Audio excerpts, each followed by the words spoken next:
Roving টেলসে আজ তোমাদের জন্য একটা ভিন্ন স্বাদের ছোট গল্প, রচনায় সৌম্যজ্যোতি চক্রবর্তী।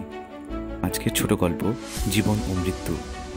গল্পটি কেমন লাগে আমায় জানিও। শুরু হচ্ছে তোমাদের জন্য আজকের ছোট গল্প জীবন ও মৃত্যু।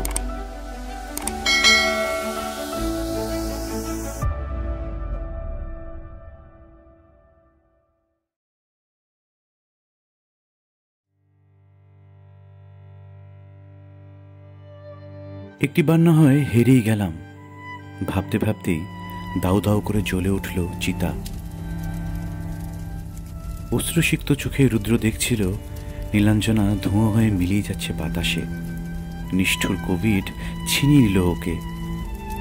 সব চিতার লেলিহান শিখা ধীরে ধীরে প্রাণবায়ু শুষে নিচ্ছে রুদ্রর।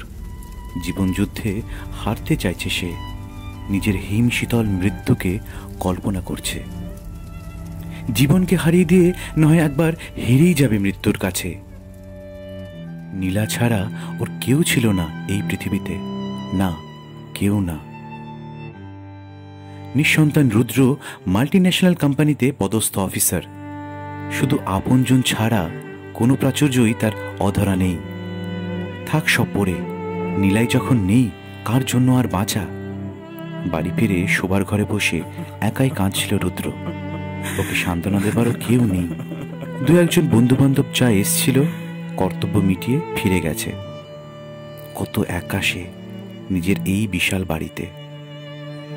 ভাবতে ভাবতে ঘুমের ওষুধের পাতা থেকে ওষুধগুলোকে বের করছিল ও। একটু পরেই নিকষ কালো অন্ধকারের মতো মৃত্যুর কোলে নিজেকে সঁপে দিয়ে শান্তি পাবে সে।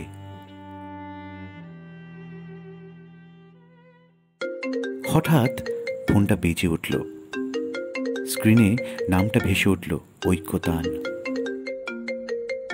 দূর, এরা এখন ফোন করে, অসহ্য। ঐক্যতান নীলাঞ্জনার অনাথ আশ্রম। এক গাদা বেবারিশ বাচ্চা কাচ্চা নিয়ে রুদ্রের প্রবল আপত্তি সত্ত্বেও নীলা এই আশ্রম চালাতো। অনিচ্ছা সত্ত্বেও রুদ্র ধরল ফোনটা। হ্যালো দাদাবাবু। কি? নীলা দিদিমণির জন্য কাঁদতে কাঁদতে রুনা, রুজু, মোনাই অসুস্থ হয়ে পড়েছে। আসুন না একবার প্লিজ। বেওয়ারিশ বাচ্চা কাচ্চার জন্য রাত বিরেতে ঝামেলা। ভাবতে ভাবতে রুদ্র বলল, আচ্ছা যাচ্ছি। রুদ্র শুরু থেকে পছন্দ করে না এই বাচ্চাগুলোকে। আজ কেন জানি না হঠাৎ কি হলো। আশ্রমে যেতেই মনটা কেমন যেন অন্যরকম হয়ে গেল। ছোট ছোট শিশুগুলোর মুখে যেন আঁধার নেমেছে।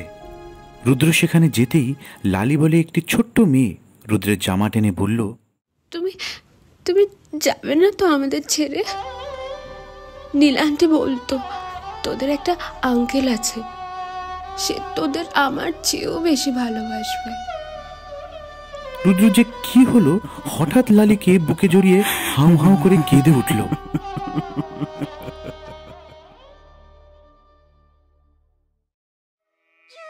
রাত্রি শেষে পূব দিগন্ত রাঙা করে তখন ভোরের সূর্য উঠছে।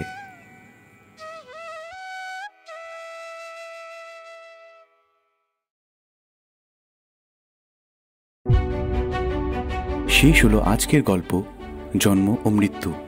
রচনায় সৌম্যজ্যোতি চক্রবর্তী, লালি চরিত্রে তনুষ্কা, গল্প পাঠে আমি শীর্ষেন্দু, গ্রাফিক্স ও থাম্বনেল ডিজাইনে সৌভাগ্য। আমার আন্তরিক কৃতজ্ঞতা দীপায়ন আর প্রীতমকে আমার পাশে থাকবার জন্য। ভালো থেকো সকলে।